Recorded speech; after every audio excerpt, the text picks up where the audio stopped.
All right, guys.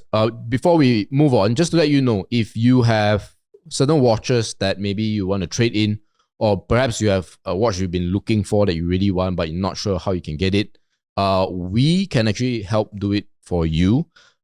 Just fill in the details in the Google form in the comment section or the description. Either we'll already have what you want, or we will do everything we can to get it for you. So yeah, comment section and description.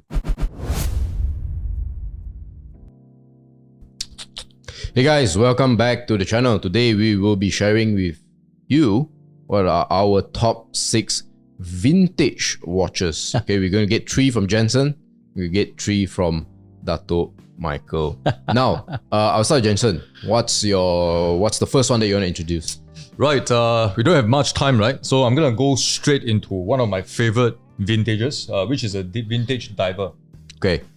This is called the turtle. So yeah, it's called a turtle. It looks like a turtle. Yeah, because it looks like a turtle. Is it because of the little edges at the Yeah, side? I was gonna ask you, why do you think they call it a turtle?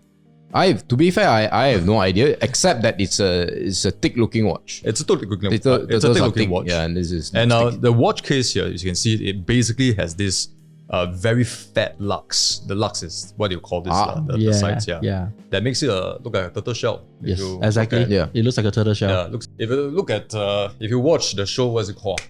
Dragon Ball, you know? Master Roshi. Yeah, Master Roshi. It looks exactly like that. Yeah, I exactly. see. So they call this a turtle, and I think this is a very collectible piece of vintage. That's Yes. why it's one of my top 3 vintages. Right. And it looks really good. And so I noticed there are Mandarin characters. That's Japanese kanji. Japanese kanji, Yeah. sorry. Which means make it even more rare. Right. Yes. Yeah. So a bit of a side story, a bit of context. There is 2 types of vintage turtle here. There's a 6309.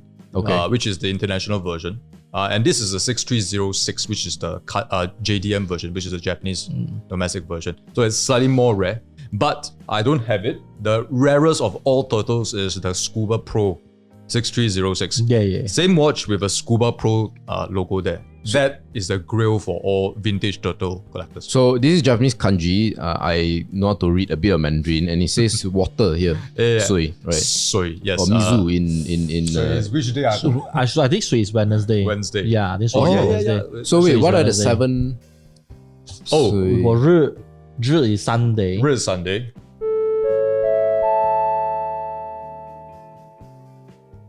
Yeah. So yeah. when you are talking about like what events or what do you think it suits best, you know? Well, okay, if you're talking about the 3 watch, oh, by the way, we missed Mike on the 3 watch topic. We missed you really. Yeah, All right, I'm back. You're gonna be damn good talking about that. Yeah, but Alright, anyway. so I was thinking that this is a diver watch, so it's more sporty, and I do wear this for like a more sporty occasion. Yeah. When I'm hanging out, it's a very nice, casual, sporty wear. Yep. Even though it looks and it feels, so actually it looks very old. It's from the 1972 to be exact. It still feels like a very modern watch. In fact, there are a lot of reissue and reiteration. Okay. Modern reiteration of the turtle. Very popular. So just last question, very important. How has the value held up for this watch? Very happy to say I chose the right one. 6306 is the one that retains the most value. Yeah. So I got this for around 800 Singapore dollars This was how far back? about last year. Last year. Yeah, And very today, recent. and today 1001, 1002. Yeah. Wow. And yeah. you'll be surprised, the vintage turtle actually cost more than the brand new reissued turtle. Yeah. So which means the old watch is more valuable than the new Hey, watch. take a look at that watch. Yeah. It's not in good condition. Yes. Yeah, Scratches that's true. everywhere. Yeah. And like 10 years ago, what would this have been? You should ask me. Ask him. I mean, I started collecting this with close to about 650 ringgit or Wow. 700 ringgit. That was the time when I first started. I was talking about Singapore dollars. I'm talking about ringgit Malaysia. Wow. Yeah, I think I remember I got one which is not in very good condition, which is about 650, and then after that I traded up to a better condition, which is about 800. Yeah, next time I can bring mine. Mine Okay. is, I think all my watches are quite mint. His is Right. minty. So let's go to yeah. let's go to the next Yeah. vintage. What is yours? My minty vintage watch is with this guy in Singapore. Why you never bring Jensen? Alright, My bad. He'll add into the videos I later, asked right? for those yeah, watches why to is that? show off back in Singapore. Yeah, man. So, Why? I mean, to be honest, seriously, I think that, a lot of watches throughout the whole history, black color face, which is a dark black color, is the most traditional and conventional, and it won't go wrong type of colors, right? So the first watch that I'm gonna pick is totally way out of the norms, and then I've actually recently written on my page as well that among all the non-Japanese watches, the one that I really like is actually the Seiko Poke, Wow. which is the one in yellow color. I think we have spoke about this Yes. in one of our episode previously that this might be the first Japanese watch or the first watch to the moon, and together with the Omega Speedmaster moon watch, right?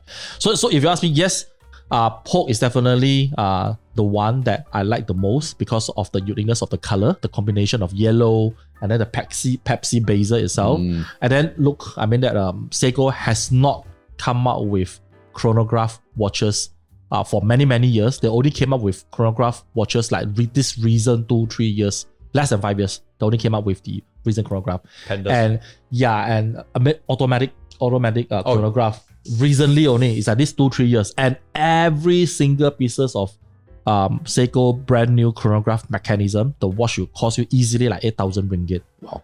Easily, right? So when I first started to collect the Poke, right? I mean, I first started collect at about 900 ringgit, and then now that type of mint condition, I heard from Jensen in Singapore is going to about like 1,000 plus, near to Sing 2,000 dollar. In Sing. Sing. So 1,000 ringgit now is 1,000 Sing. 900 ringgit now is 1,008, right? 1,008 for minty ones. Minty's one, yeah. minty one. In the And span of how long? Sorry, again. Less than 10 years? Less than 10 years. Yeah, less than 10 years. When was this watch introduced into the market? But that was, I need to check back, Yeah, but it was 60s. The decades, Yeah, 60s. yes, About the yes, 60s. yes. The time when they went to the moon. Okay, Yes, great. yes. And if you think about how those watches were like those Yeah. time, it usually looks like something like this. Like a simple dress watch. This Yeah. is a very nice looking Correct. 1960s, 70s watch. Correct. Poke came out, basically blasted everyone's expectation out Yeah. of the water. It was yellow, it was bright. Yeah. It's a very loud watch. Correct. It So is you a have very loud watch. the yellow color, the silver color, and the dark blue color. These are the three colors. So the yellow color is the one that spaceman actually wore I to see, the yeah. moon. And to be honest, you can spot this watch from miles if you can see that yellow color, funny looking watch itself. At first, it's a bit hard to get used to it. It's either you like it or you hate it. You're right. After a few years looking at it, wearing it, Grows on you. yes, grows on me, man. It does.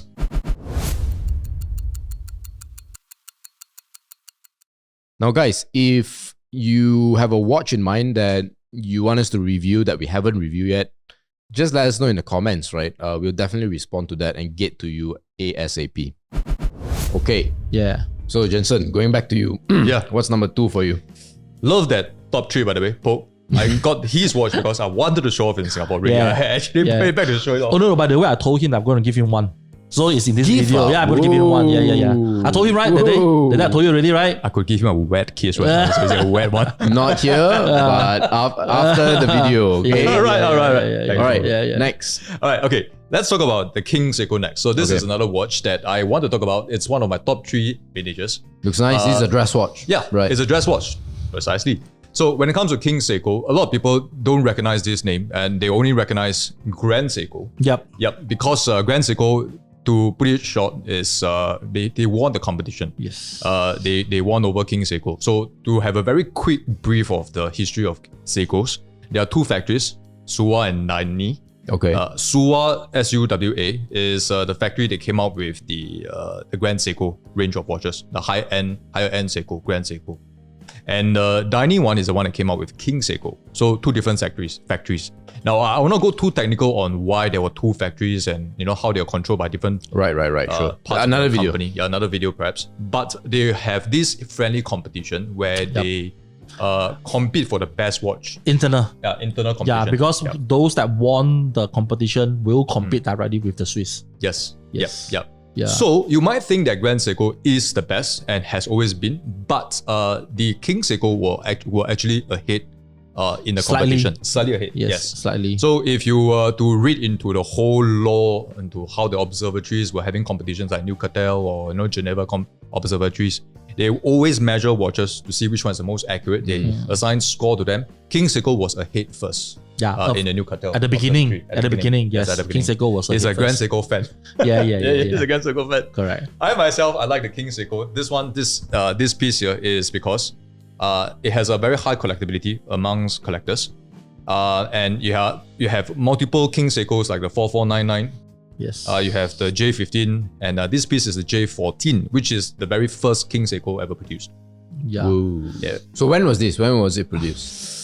Decade. he's- Yeah. It's a decade. Testing This- my sejarah. 1960. Okay, the 60s lah. Yeah. 1968? Should be the 60s. Yeah. Should be the It's the 60s. 60s. Wow. Yeah, I mean, yeah. well, King Seiko is one of my favorite brands as well. I mean, the model. I mean, because I think all of us like underdogs lah. I mean, look, Grand Seiko is already there, right? I mean, I think all guys like underdogs, right? I mean, to be honest, they're pretty good. I really like their design language. They call it the Grammar of design. grammar of design. The grammar of design is something that I really like. I have to ask about design. This one, Yeah. this is a different shade of gold. This is like in between gold and silver. I don't know what to describe this. No, actually, is okay. So It's a yellowish silver some kind of. fun fact here. Yes. He has apparently a minty J14. The Oh very same one. yeah. Super minty. Super I minty. should brought Yeah. the next round. Yeah, maybe next round. Yeah, It's actually just silver and gold. Yeah. It's not gold plated. It's actually solid gold there. Yeah. Yeah. So I think it's just age, like it's patina. I see. Yeah. Okay. It's not exactly a new breed of gold I had there. So obviously we have to talk about the investment value. How has it held up the value? Well, okay, so when it comes to King Seiko, there are a lot of very valuable King Seikos to collect out there. J14, the very first one, is not actually the most popular one, which makes this the more affordable. Although it's the first, but J15, the second iteration of King Seiko, is actually more popular and more it's actually rarer. So that's actually more, it holds value better. But J14, now that people are more aware of the history, is also not easy to find and therefore has been holding value really well since the last few years. I bought this for around 900 plus to close to 1,000 Sing. Yeah. So Yeah. when I first started to collect this was close to about 1,000 to 1,001 ringgit. I think now in Malaysia you can't get it anything below 2K. Yeah. So I'd he's say right. This is not so popular at the very beginning. So it has doubled in how many? tripled, man. Tripled in 10 years, maybe? Less than 10 years. Less than 10 years. Right now, this piece, if Yeah, I were to less than sell, 10 I can years. resell it at It's 1,000, 2,000. higher than S&P 500, just to let you guys know. Yeah. Yeah, it is. I mean, just from last year, I bought it around 900 plus. I think it's gone up to about 1,002 at least. Fantastic. Sing. Yeah, so that's Yeah, about 20%. great. Yeah. Okay, going back, Dato, what's next? Okay, Number 4. so number 4, the second vintage watch that I like, I think quite a lot of celebrities in Hollywood also like the watch as well. Ronnie also liked the watch, very much the comedian, Malaysian comedian from Ronnie Cheng. Ronnie Cheng from Johor. I'm from Johor as well, right? So I think it's the Bruce Lee. So Bruce Lee is actually the second piece of chronograph watches that I like from Seiko immediately after Pope. So when I went into the rabbit hole of Pope, and then suddenly I was like, what the? There is a Bruce Lee in the rabbit hole. I must get that Bruce Lee, right? So like what Jensen says about that particular model itself, there are so many reiterations. There's a proof version, there's a water resist version. So I have both the proof and the water resist version, and then you have the blue color, you have the black color. So Bruce Lee had the black color one. I had both the black and also the blue color. So it's I apologize. it's also with him. I get the shop. It's also with him.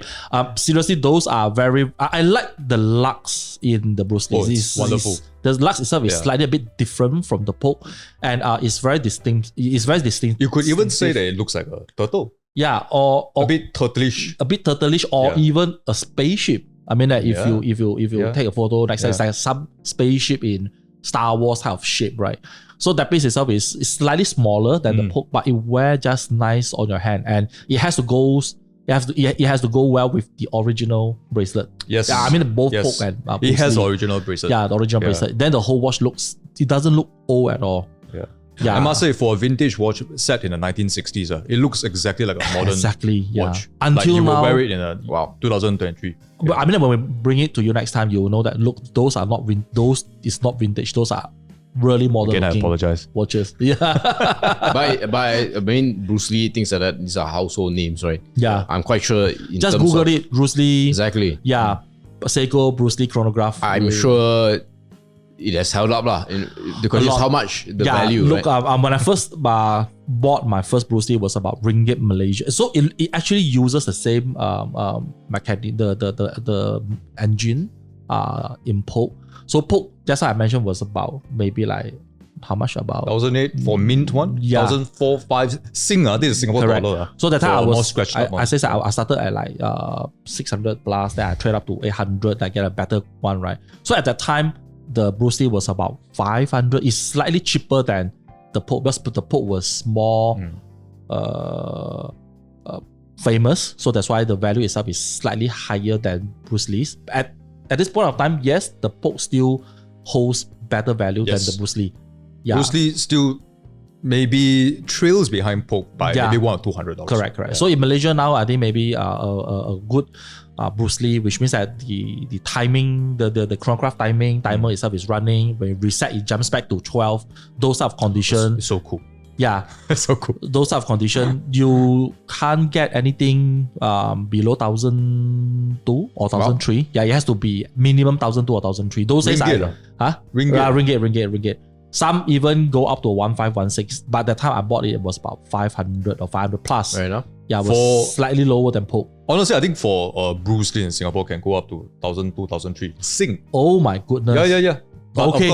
of course, I think it has to be the blue and the black version. Yeah, if it's yeah, the beige version, I think it will be around Correct. 600. It has to be a Yeah. blue and black version. Yeah. Yes. All right. So it's actually went up quite a lot. And then especially I think this watch was talked about by Rodney in one of the Hodinkey's show. And then people start Then straight away the price will be bigger. Yeah, the price. Those days was like, even when Polk was hitting like 1,002, it was still lying at about 6 plus, not even hitting 800.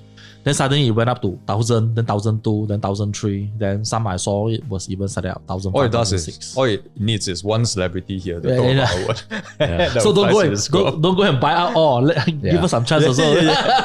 You buy out the watches, then you give to a celebrity. Give to a celebrity. Then you talk about it, talk then about you it. go,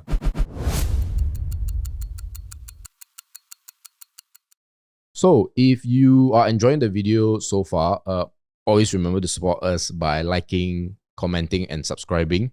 Click on the notification bell so whenever new videos pop, you'll know it right away. Correct. Okay, anyway, correct. Jensen, yes, your last watch. All right, for the last watch, I think when it comes to top 10 vintage, top 3 vintage, or just your regular vintage collection, one of the watches that has the highest collectability is the Omega Constellation. So this is it. Okay. Yeah. So this is one of those watches that has a rich history behind.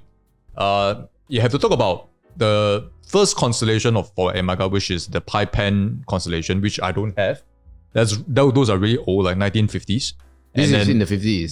This is 1960s. Okay, Close to a bit younger, towards 1970s. So I would say that this is a third reiteration of the constellation. This is called a C-shaped constellation. C-shaped case, basically. And if you talk about constellation, there's a ton of stories behind. Again, they are one of those great watchmakers back in the days where they score very high constantly on the observatory competitions. The chronometer, what's it called? The bulletins, basically they have a lot of competitions back then where they record time. So this is one of them. That's why if you flip over the case, there is the Newcastle or Geneva Observatory. Oh, Yes, the yes, stars. yes, and Very all cool. that. Yeah. So that's where they have a competition. This watch, the Constellation, was one of the higher rated ones. Right. Fun thing about constellations is it's really fun to collect constellations because there are a lot of variations within those days. There was a gold version. There was even the white gold version. White I gold told you versions, about, yes. And there's different types of dials. One small thing I noticed is that the hands have a little bit of a white marking. Yeah, those are the Looms. looms. Yeah. Looms, Yeah, so yeah. it will glow in the dark. So it's a But really you fun talk watch to about, collect. you have to talk about the father. Who's the father that created this son? Yeah, so Yeah, I man. kept on mentioning this guy, so I thought it would be boring to mention his name again. Gerald Genter. Yeah. I keep on talking about his name. Alright. So Gerald Genter is this guy who create watches. Like he not create watches, but design watches. Legendary. Yes. He designed a lot of great watches throughout history. Nautilus. He's a Nautilus. Jimmy Choo of watches, basically. I would Yeah, argue that He's is even higher than that. I would yeah. argue that, yeah. Yeah, even Yeah. higher than that. He designed Nautilus for Patek Philippe. Royal Oak. Royal Oak for Audemars Piguet. Yeah. So these two itself is already Legendary. legendary already. Yeah. Yes. Obviously, I think he has a lot of other designs which we don't know, but those that we do know is really fantastic. And this Yeah. is one of them. Correct. Right. And you bought this one, and for how much? I not only just bought this one, I sell this one as well. So there are a few. there, so that- there are a few that will be quite interesting if you are interested in. Yeah. There is a very nice looking fluted bezel white gold version. So this is the one that But you got I it took for your myself. very first one for how much? For my this one, this is a Swiss made. So I wanted to add a Swiss made one here. I would say that the prices range from really cheap, affordable prices, not as affordable as a Seiko, but you could find something around 3 to 4,000 ringgit. Yes. Yeah, 3 to 4,000 Today. ringgit. Today, yeah. Yes. And can go up depending on if you are using a precious metal, can go up to 7,000-8,000. It's possible as well, especially if it's a rarer version. So there is this.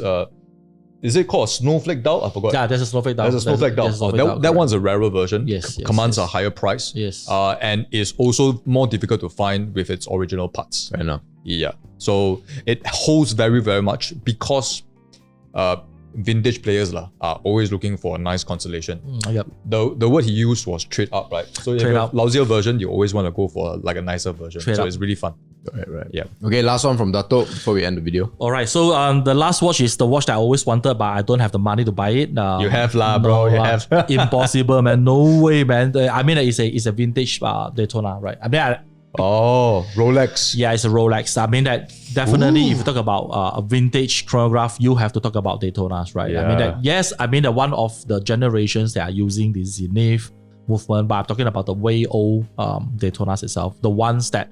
So the vintage Daytonas, Daytona is actually it's a chronograph watch where you use it to time for cars, the Daytona, the competition, yeah, right. It's like Le Mans kind of racing competitions. So actually, so you got three buttons. Again, I should bought my Daytona, but I didn't bring my Daytona. So you got 3 buttons to actually time it. The older generation of Daytonas, you do not have a crown guard on the timer itself. So it's very easy immediately if you want to use it to time something, you just immediately have to press it and then the thing start running. So the newer version of Daytonas, actually they have a crown guard even at the pusher for the timer. The reason is because Rolex create almost all their watches are waterproof. So they add in the crown guards and also the screw down crown to the timer as well. So for the modern version, right? The modern version, right, yeah. right. So I personally like the slightly smaller vintage Daytona, which at a size of about 39, without the screw down crowns for the pusher for the timer. Right, Yeah. right, So right. those older ones, you feel it's lighter, but the moment when you put on a leather strap, the moment you put on your hand, that aura itself straight away like just go into your blood immediately. Just it's like, okay, man, this is a yeah. I mean, I got goosebumps if I get one. Even the old lemon also. So how much seriously. blood do you need to donate to buy the I watch? I mean, even at my size, I think if I I donate think all you're my really blood, talking about selling blood or donating blood. You have to sell a lot Selling of blood. blood. Sell blood lah. Even How at many my- kidneys, you know? even at my size, I think if I sell all my bloods, I don't think it's enough to You're get talking about, those. are you talking about Paul Newman? Yeah, I mean, if the Paul Newman I think is most every collector's grail, right? Yeah. I mean, it is still the most expensive Rolex vintage watch in the whole Tell world him right how now. much. Yeah, so what are you looking at in terms of investment today and the investment performance historically? I can't remember. I think it's I need to Google that. He's definitely in the top 10 most expensive watches in the whole world. 7 figures. Wristwatch. Yeah.